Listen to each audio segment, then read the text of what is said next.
Good morning student. I am Vikas sir. कल हम लोग टाइप्स ऑफ रिएक्शंस के बारे में बहुत सारा पढ़े थे। टाइप्स ऑफ रिएक्शंस में हम लोग कल पढ़े थे कम्बिनेशन रिएक्शंस के बारे में। कम्बिनेशन रिएक्शन खत्म हुआ था। आज हम लोग पढ़ेंगे एक्सोथर्मिक रिएक्शन। ये एक रिएक्शन का एक टाइप है। आगे देखते हैं। An exothermic process release heat, यानी कि एक्सोथर्मिक रिएक्शन एक ऐसा रिएक्शन है जिसमें रिएक्शन होते ही उसमें से हीट रिलीज होता है। मतलब क्या है? एक्सोथर्मिक रिएक्शन का हिंदी होता है उष्माक्षेपी अभिक्रिया। उष्माक्षेपी, उष्माक्षेपी का मतलब जिसमें उष्मा बाहर निकले, उसे हम लोग एक्सोथर्मिक रिएक्शन करते हैं। तो जिसमें हीट रिलीज हो उसे हम लोग एक्सोथर्मिक रिएक्शन करते हैं। And cause the temperature of immediate surrounding to rise. मतलब एक ऐसा रिएक्शन जिसमें हीट रिलीज हो रहा है और अपने चारों तरफ का, अपने सराउंडिंग्स के टेम्परेचर हीट होने का कारण है। मतलब क्या है कि उसमें से हीट रिलीज होता है और अपने चारों तरफ का टेम्परेचर राइज कर देता है, बढ़ा देता है। उसे हम लोग कहते हैं एक्सोथर्मिक रिएक्शन। चलिए देखते हैं कि the rice, potatoes and bread we eat, यानी कि जो हम लोग राइस खाते हैं, पोटैटोज खाते हैं, ब्रेड खाते हैं, वी ईट कंटेन कार्बोहाइड्रेट्स। उसमें क्या पाया जाता है? कार्बोहाइड्रेट्स पाया जाता है। यानी कि हम लोग चावल खाए, पोटैटोज खाए, ब्रेड खाए, कुछ भी, तो उसमें कुछ ना कुछ, कोई ना कोई कंपोनेंट्स पाया जाता है। लेकिन इन तीनों में क्या पाया जाता है? Carbohydrates. Carbohydrates, this carbohydrates are broken down to form glucose. यानी कि जब हम कोई भात खाते हैं, चावल खाते हैं, रोटी खाते हैं, सब्जी खाते हैं, कुछ भी खाते हैं, तो हमारे अंदर जाता है, वो पचता है। तो ये पचने की प्रक्रिया बताई जाती है। आपके अंदर डाइजेशन होता है कैसे है, कैसे काम करता है। जब कोई भी अन्न आपके अंदर जाता है, जब कोई भी आप खाना खाते हो तो क्या होता है? तो जब आप राइस, पोटैटोज और ब्रेड खाते हो जिसमें कार्बोहाइड्रेट्स पाया जाता है, और ये कार्बोहाइड्रेट आपके ग्लूकोज के फॉर्म में टूट जाता है। This carbohydrates are broken down to form of glucose, and this glucose combines with oxygen in the form, in the cell of our body. यानी कि ये ग्लूकोज हमारी बॉडीज में सेल होते हैं। बायोलॉजी में आप पढ़ेंगे कि हमारा ये बॉडी है, ये सेल से मिलकर बना हुआ है। सेल, फिर टिश्यूज, फिर ऑर्गन्स, फिर ऑर्गन सिस्टम, फिर बॉडी। तो हमारे जो सबसे स्मॉलेस्ट यूनिट होता है हमारी बॉडी का, वो होता है सेल। और उसी सेल में ये जाके ऑक्सीजन से कंबाइन होता है। कौन? Glucose. This glucose combine with oxygen in the cell of our body, यानी कि हमारी बॉडी के सेल में ये जाके ऑक्सीजन से कंबाइन होता है एंड प्रोवाइड्स एनर्जी, और एनर्जी रिलीज करता है। यानी कि देखो कितना प्रोसेस होता है। जब हम कोई भी सामान खाते हैं तो उसे एनर्जी कैसे मिलता है? तो देख लो, जैसे चावल, पोटैटो, यानी कि राइस, पोटैटो, ब्रेड खाते हैं तो उसमें जो कार्बोहाइड्रेट पाया जाता है, वो कार्बोहाइड्रेट्स टूटता है और ग्लूकोज के फॉर्म में बनता है। और वो ग्लूकोज हमारे शरीर में अंदर जो सेल है, उस सेल के अंदर ऑक्सीजन के साथ रिएक्शन करता है। कह रहा है ना कि this glucose combine with oxygen in the cell of our body and provides energy, और ऑक्सीजन के साथ रिएक्शन करके एनर्जी प्रोवाइड करता है। This special name of this reaction is respiration. इसी को हम लोग रेस्पिरेशन कहते हैं। यानी कि ये इस तरह का जो रिएक्शन होता है, इसका स्पेशल नेम एक रेस्पिरेशन है, इज एन एक्सोथर्मिक रिएक्शन। इसको हम लोग एक्सोथर्मिक रिएक्शन भी कहते हैं, क्योंकि जब ये रिएक्शन होता है तो उसमें से हीट रिलीज होता है, एनर्जी रिलीज होता है। तो जिसमें हीट रिलीज हो उसे हम लोग एक्सोथर्मिक रिएक्शन कहेंगे। तो एक तरह से हम कह सकते हैं कि एक्सोथर्मिक रिएक्शन का एक एग्जांपल हो गया रेस्पिरेशन। तो सबसे पहले इसको हम लोग समझे। अब एक इसका इक्वेशन देख लेते हैं। 6C6H12O6, इसको हम लोग क्या कहते हैं? ग्लूकोज। क्या कहते हैं? ग्लूकोज। ये ग्लूकोज का फॉर्मूला है, यानी कि C6H12O6 ये ग्लूकोज का फॉर्मूला है। एक होता है C12H22O11, ये शुगर का फॉर्मूला है, शुगर,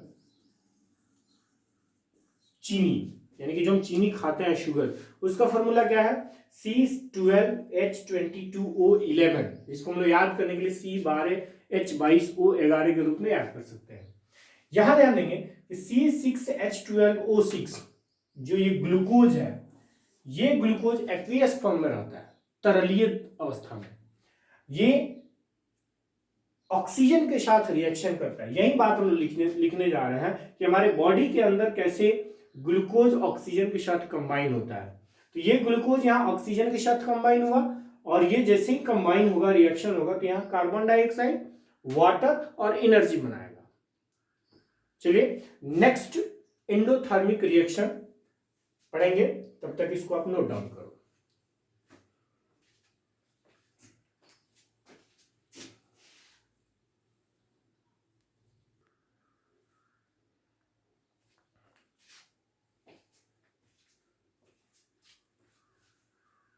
चलिए एक्सोथर्मिक रिएक्शन के बाद अब हम समझते हैं एंडोथर्मिक रिएक्शन को।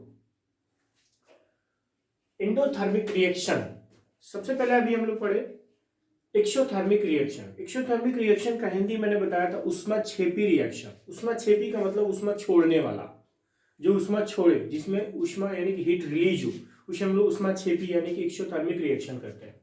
लेकिन ये है एंडोथर्मिक रिएक्शन, इसका हिंदी होता है ऊष्माशोषी अभिक्रिया। ऊष्माशोषी का मतलब क्या है, जो ऊष्मा को अवशोषित करे, यानी कि जो हीट को ऑब्जर्व करे, जो एनर्जी को ऑब्जर्व करे। चलिए देखते हैं इसको।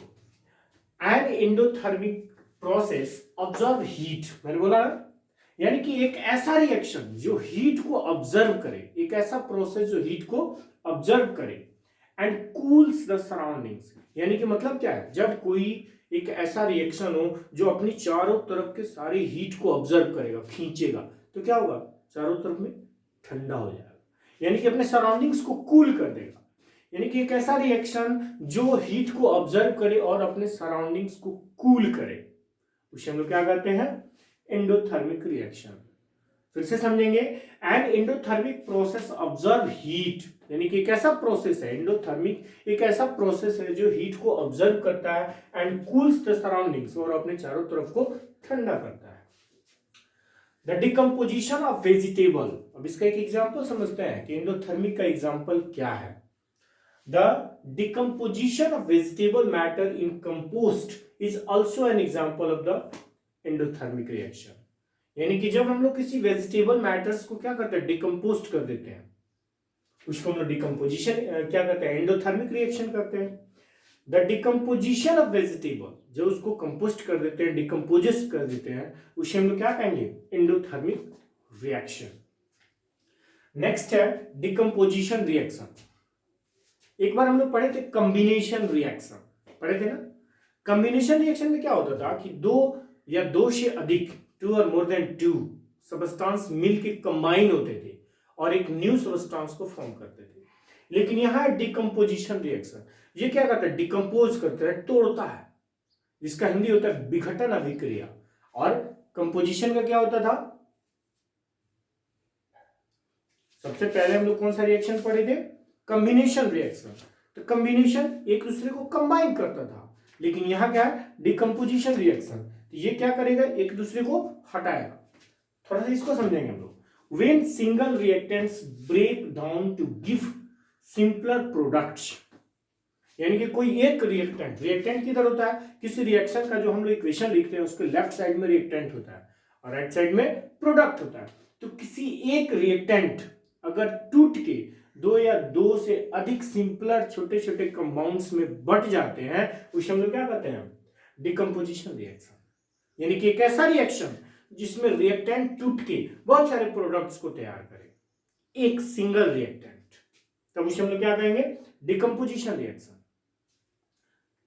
इसका एग्जांपल है FeSO4, जिसको हम लोग कहते हैं फेरस सल्फेट। SO4 क्या है, सल्फेट, जो सॉलिड स्टेट में, जब इसमें हम लोग हीट देते हैं, मतलब इसमें हीट अवशोषित हो रहा है, हीट ऑब्जर्व हो रहा है, ये एक ऐसा रिएक्शन है जो हीट को ऑब्जर्व कर रहा है, यानी कि यहाँ कैटलिस्ट के रूप में क्या है, हीट। तो जब हम इस पे हीट देते हैं तो ये Fe2O3 यानी कि फेरिक ऑक्साइड में टूट जाता है, Fe2O3 का मतलब क्या हुआ, फेरिक ऑक्साइड। एक और बात आप लोग ध्यान देंगे, यहाँ फेरस लिखा है या फेरिक लिखा है, आपके दिमाग में ऐसा चल रहा होगा कि सर ने फेरस और फेरिक अलग अलग क्यों लिखा। तो यहाँ फेरस इसलिए लिखा क्योंकि यहाँ Fe यानी कि आयरन का दो क्या होता है, यहां इसका 2 हो गया और यहां इसका 3 होता है, इसीलिए यहां Fe3 और यहां Fe2, यहां 2 इसके कैपेसिटीज है, इसलिए इसको फेरस सल्फेट और इसको फेरिक ऑक्साइड बोलते हैं। और SO2 और SO3, SO2 means sulphur dioxide, sulphur trioxide. ये हुआ आपका डिकम्पोजिशन रिएक्शन। इसका बचा हुआ भाग अभी हम लोग जस्ट नेक्स्ट वीडियो में।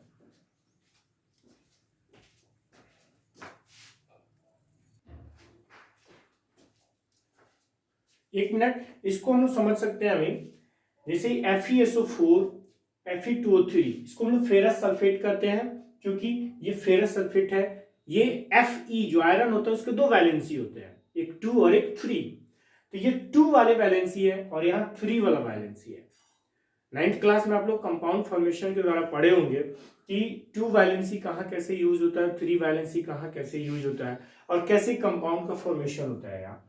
तो यहाँ Fe यानी कि आयरन SO4 के साथ कंबाइन होके FeSO4 बनाया, तो SO4 का भी वैलेंसी 2 होता है और Fe का भी वैलेंसी 2 होता है, जिसमें क्रॉस होके ये फेरस सल्फेट कहलाया।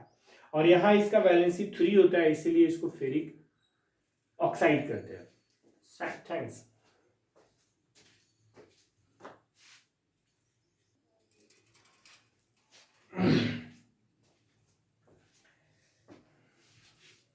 डिकम्पोजिशन रिएक्शन में अभी हम लोगों ने पढ़ा FeSO4 यानी कि फेरस सल्फेट को कैसे फेरिक ऑक्साइड SO2 SO3 में बदल रहा है। उसके जस्ट बाद हम लोग पढ़ेंगे white silver chloride turns green in sunlight, यानी कि white silver chloride turns green in sunlight. ये जो सिल्वर क्लोराइड है AgCl, जब इसको हम लोग सनलाइट में रखते हैं तो ये क्या होता है, ग्रे कलर का हो जाता है। सबसे पहले किस कलर का रहता है, व्हाइट कलर का।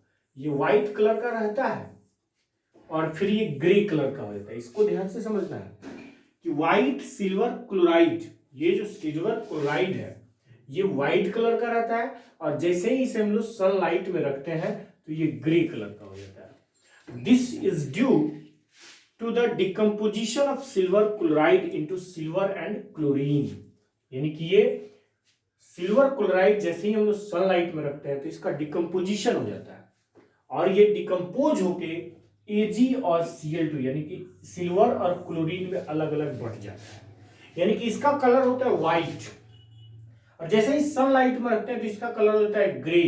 क्यों होता है, तो ये सनलाइट इसको तोड़ने का काम करता है, इसको डिकम्पोज करता है, तो ये हो जाता है सिल्वर और क्लोरीन। आगे देखते हैं, वही कहानी यहां भी है।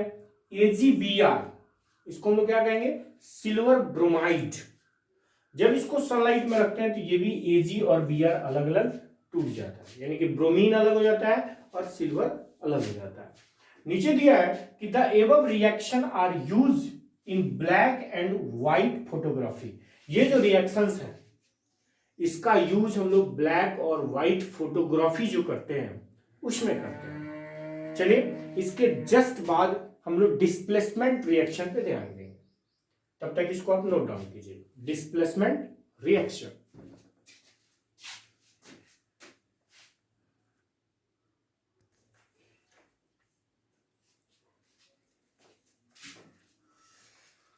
चलिए आगे देखते हैं। टाइप्स ऑफ केमिकल रिएक्शंस में हम लोग बहुत सारे केमिकल रिएक्शंस के बारे में पढ़े।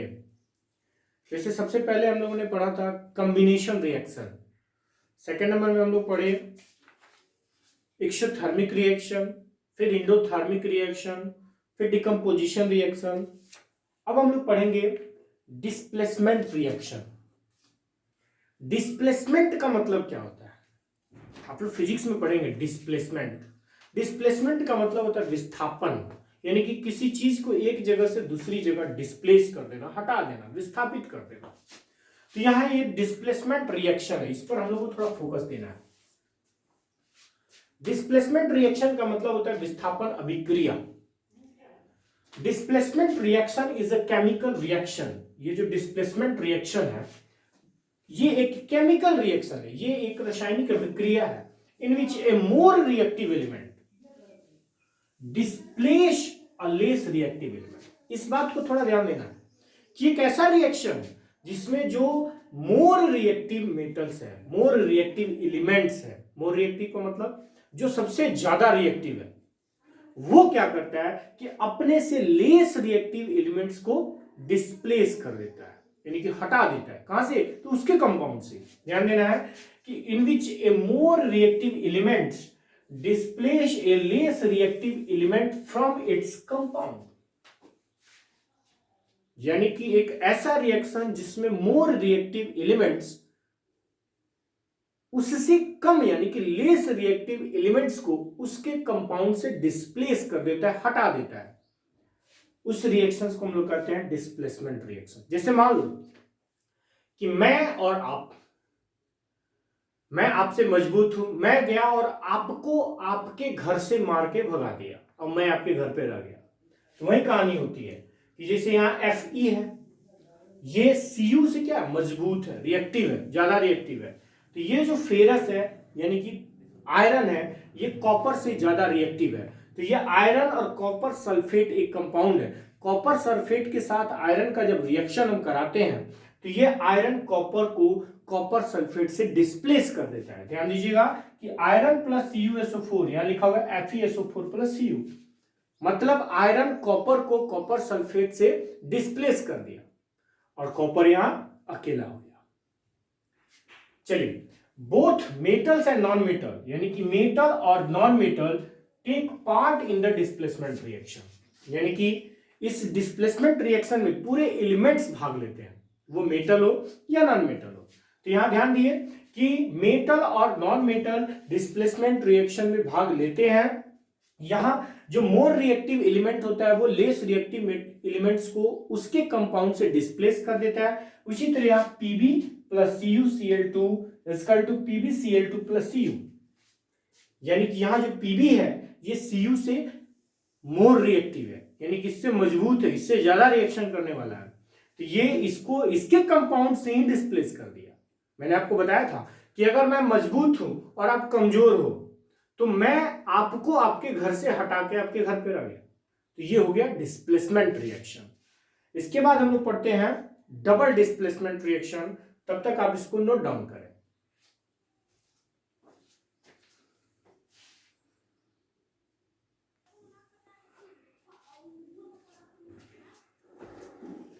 चलिए, डिस्प्लेसमेंट रिएक्शन के बाद आता है double displacement reaction. Double displacement reaction थोड़ी देर पहले मैंने आपको बताया था डिस्प्लेसमेंट रिएक्शन के बारे में। डिस्प्लेसमेंट रिएक्शन वो होता है जो किसी दूसरे को डिस्प्लेस कर दे, मतलब जो मोर रिएक्टिव मेटल है वो लेस रिएक्टिव मेटल को, या less reactive element, non metal metal दोनों हो सकता है, यानी कि जो मोर रिएक्टिव एलिमेंट है वो लेस रिएक्टिव एलिमेंट को उसके कंपाउंड से डिस्प्लेस कर रहा है, तो उसे डिस्प्लेसमेंट रिएक्शन कहते हैं। लेकिन यह है डबल डिस्प्लेसमेंट रिएक्शन। समझ रहे हैं आप क्या कर रहे हैं? तो a double displacement reaction is known as a double replacement reaction. यानी कि डबल डिस्प्लेसमेंट रिएक्शन का नाम अलग अलग भी है, जिसको हम लोग कह सकते हैं डबल रिप्लेसमेंट रिएक्शन और मेटाथेसिस। यानी कि ये जो डबल डिस्प्लेसमेंट रिएक्शन है इसका नाम दो और है, वो है double replacement reaction and metathesis is a type of chemical reaction. यानी कि डबल डिस्प्लेसमेंट रिएक्शन भी एक केमिकल रिएक्शन का ही प्रकार है। यानी कि double displacement reaction is a type of chemical reaction where two compounds react and the positive ions cation, ध्यान दीजिएगा पॉजिटिव आयन को हम लोग कटायन कहते हैं, and the negative ion anion of the two reactants switch places, SWITCH PLACES, switch places, forming two new compounds और products. इसको थोड़ा सा समझेंगे कि double displacement reaction is a type of chemical reaction where two compounds reacts, यानी कि double displacement reaction एक chemical reaction का ही प्रकार है जिसमें दो कंपाउंड्स रिएक्ट करते हैं, दो कंपाउंड रिएक्शन करते हैं, and the positive ion and the negative ion of the two reactant switch places, जिसमें पॉजिटिव आयन और नेगेटिव आयन जो होता है एक दूसरे की जगह पे चला जाता है, मतलब एक दूसरे को डिस्प्लेस करता है, जिसमें पॉजिटिव आयन और नेगेटिव आयन एक दूसरे को डिस्प्लेस करता है, and forming two new compounds और प्रोडक्ट्स, और दो नए कंपाउंड्स को बनाते हैं। हम सीधी बात में ये कह सकते हैं कि डबल डिस्प्लेसमेंट एक ऐसा रिएक्शन है जिसमें दो या दो कंपाउंड्स मिलके एक दूसरे के साथ रिएक्शन करते हैं, जिसमें एक मोर रिएक्टिव मेटल होता है और एक लेस रिएक्टिव मेटल होता है। तो मोर रिएक्टिव मेटल क्या करता है कि लेस रिएक्टिव मेटल को उसके कंपाउंड से हटा देता है, तो लेस रिएक्टिव मेटल अलग तो रहेगा नहीं, फिर वो आके मोर रिएक्टिव वाले पिछले वाले कंपाउंड्स के साथ रिएक्शन कर लेता है। जैसे यहां ध्यान दीजिए Na2SO4 सोडियम सल्फेट, इसको हम लोग कहते हैं सोडियम सल्फेट, Na2SO4 जो BaCl2 के साथ रिएक्शन करता है, यानी कि बेरियम क्लोराइड के साथ। तो ये Na2SO4 जब BaCl2 के साथ रिएक्शन करता है तो ये जो Na2 है, Na है, ये सोडियम जाके क्लोरीन के साथ रिएक्शन कर लेता है। किसके साथ? क्लोरीन के साथ। और ये जो Ba है ये सल्फर के साथ जाकर रिएक्शन करता है, यानी कि जब Na2SO4 और BaCl2 का रिएक्शन हम कराते हैं तो ये सोडियम क्लोरीन के साथ रिएक्शन कर लेता है, और ये बेरियम, इसको थोड़ा हम ध्यान से लिख सकते हैं इस तरह से, आपको समझने में कठिनाई नहीं होगी, इस तरह से। अब यहां क्लोरीन और Na एक साथ रिएक्शन करके यहाँ NaCl बनाता है जिसे हम सोडियम क्लोराइड कहते हैं, और ये Ba और SO4 मिलकर यहां बनाता है जिसे हम लोग बेरियम सल्फेट कहते हैं। यानी कि डबल डिस्प्लेसमेंट रिएक्शन में कंपाउंड्स दो होते हैं, दोनों एक दूसरे के साथ रिएक्शन करते हैं और एक दूसरे के एलिमेंट्स को डिस्प्लेस करते हैं, उसे ही हम लोग डबल डिस्प्लेसमेंट रिएक्शन कहते हैं। नेक्स्ट टॉपिक है रेडॉक्स रिएक्शन। अभी हम लोग इसको पढ़ेंगे, तब तक आप इसको नोट डाउन करो। थैंक्स।